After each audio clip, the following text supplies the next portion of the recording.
Right Seshu గారు, ఇవాళ ఇప్పుడు ఫోన్ ట్యాపింగ్ వ్యవహారం అది ప్రభాకర్ రావు వచ్చారు, దాదాపు ఒక క్లైమాక్స్కి చేరుకునే పరిస్థితి కనిపిస్తోంది. ఆ తర్వాత ఇక దానిలో పొలిటికల్ విచారణలు ఎంక్వైరీలు ఉంటాయా అనేది కూడా చూడాలి. ఇవాళ పిసిసి చీఫ్ మహేష్ గౌడ్ సాక్షిగా హాజరవుతున్నారు.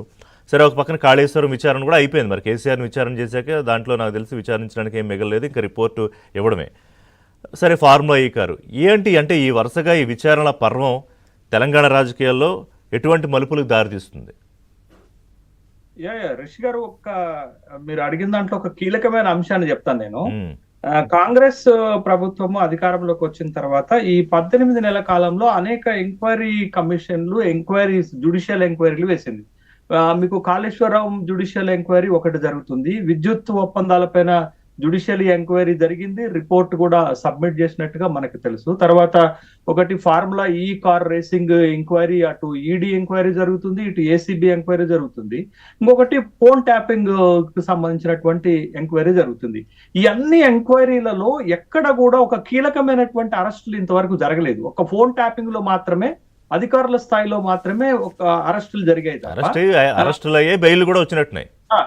అది ఏ ఎంక్వైరీలో కూడా, మిగతా ఏ ఎంక్వైరీలో కూడా మీకు ఫోన్ ట్యాపింగ్ పక్కన పెడితే కాళేశ్వరం ఎంక్వైరీలో ఒక్క అరెస్ట్ కూడా ఇంతవరకు జరగలేదు. తర్వాత ఫార్ములా ఈ కార్ రేస్ లో అరెస్ట్ చేయమని కేటీ రామారావు గారు ఒక ఆఫర్ ఇస్తున్నా కానీ ఇక్కడ అరెస్టులు జరగలేదు. విద్యుత్ ఒప్పందాల్లో కూడా ఇంతవరకు అక్కడ చర్యలు చేపట్టిన దాఖలాలు లేవు, అరెస్టులు చేసినటువంటి దాఖలాలు లేవు. బట్ యువతల నుంచి అరెస్టులు అనేటటువంటి ఒక ఆరోపణ వస్తున్నప్పుడు కూడా ప్రభుత్వము ఈ ఎంక్వైరీస్ విషయంలో జాగ్రత్తలు తీసుకుంటుందా అనేటటువంటి అభిప్రాయం కలుగుతుంది.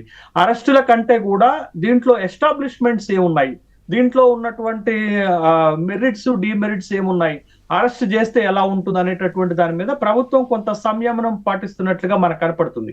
కానీ అదే తెలుగు రాష్ట్రాల్లో మనం చూస్తే ఆంధ్రప్రదేశ్ లో చాలా అరెస్టులు జరుగుతున్నాయి. కానీ ఇక్కడికి వచ్చేసరికి ఎంక్వైరీల దశలోనే ఉన్నాయి, ఎంక్వైరీలు జరుగుతున్నాయి, ఎంక్వైరీలలో అటెండ్ అవుతున్నటువంటి సందర్భాలు చూసాను తప్ప ఇక్కడ మనకి ఎక్కడ కూడా అరెస్టులు ఒక ముఖ్యంగా పొలిటికల్ లీడర్స్ కు సంబంధించి, పాత గవర్నమెంట్ లో కీలకంగా ఉన్నటువంటి వ్యక్తులకు సంబంధించినట్టు. కానీ ఎందుకని శేష్ గారు ఇప్పుడు అరెస్ట్ చేస్తే అది రాంగ్ సిగ్నల్ వెళ్తుందా, లేకపోతే రాంగ్ టైమింగ్ అనా? ఎందుకంటే లోకల్ బాడీ ఎలక్షన్స్ అవి ఉన్నాయి, దానికోసం ప్రభుత్వం ఆలోచిస్తుంది. రిషి గారు, మీకు ప్రధాన ప్రతిపక్షంలో ఉన్నటువంటి ఫ్రంట్ లైన్ లీడర్షిప్ మొత్తం కూడా ఇవాళ ఏదో ఒక ఎంక్వైరీలో విచారణ ఎదుర్కొంటున్నటువంటి దశలో ఉన్నారు. మీరు కేసీఆర్ కాళేశ్వరంలో, హరీష్ రావు కాళేశ్వరంలో, ఫార్ములా ఈ కార్ రేస్ విషయంలో మన కేటీ రామారావు గారు, లిక్కర్ కుంభకోణంలో కవిత గారు, మొత్తం ఫ్రంట్ లైన్ లీడర్షిప్ మొత్తం కూడా ఏదో ఒక విచారణలో, ఏదో ఒక కేసులో ఇక్కడ విచారణ ఎదుర్కొంటున్నటువంటి సందర్భం ఉన్నది.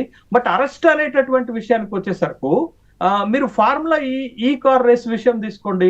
కేటీ రామారావు గారు చాలా తేలిగ్గా తీసుకుంటున్నారండి కేసుని. ఏంటంటే ఇది లొట్టపీస్ కేసు అనేటటువంటిది ఒక మాట మాట్లాడితే, రెండోది చిట్టినాయుడు ఏ ప్రశ్నలు అడగమంటే ఏసీబీ వాళ్ళు అదే ప్రశ్నలు అడుగుతున్నారు, తిప్పి అదే ప్రశ్నలు అడుగుతున్నారు, అసలు వాళ్ళు అడుగుతున్నటువంటి ప్రశ్నల్లో వ్యాలిడిటీ లేదు అనేటటువంటి ఒక తేలిగ్గా తీసుకునేటటువంటి అంశం.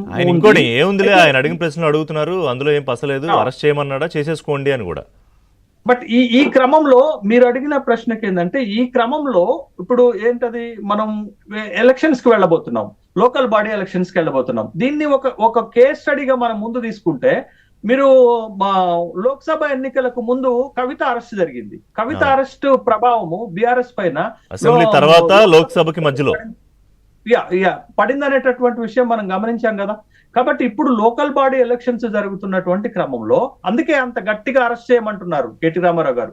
ఒకవేళ అరెస్ట్ చేస్తే అరెస్ట్ నుండి సానుభూతి పొందేటటువంటి ప్రయత్నం. ఎన్నికల్లో ఎప్పుడైనా ఎలా ఉంటుందంటే, కామన్ మ్యాన్ కి ఆధారాలు లేకుండా అరెస్ట్ చేశారు, కక్ష సాధింపు చర్యలు చేస్తున్నారు రాజకీయాల్లో అనేటటువంటిది ఒకటి చాలా ఫాస్ట్ గా వెళ్ళిపోతుంది. కాబట్టి ఒక కామన్ మ్యాన్ ఏం ఫీల్ అవుతాడంటే అన్యాయంగా అరెస్ట్ చేశారు అనేటటువంటి ఒక ఫీలింగ్ ఇచ్చేటటువంటి క్రమం ఉంటుంది. కాబట్టి అది ఖచ్చితంగా లోకల్ బాడీ ఎలక్షన్ పైన ప్రభావం పడుతుందా అనేది ఒకటి. సో దయాకర్ గారు, ఇక్కడ రెండు అంశాలు ఏంటంటే ఫైనల్ గా, ఒకటి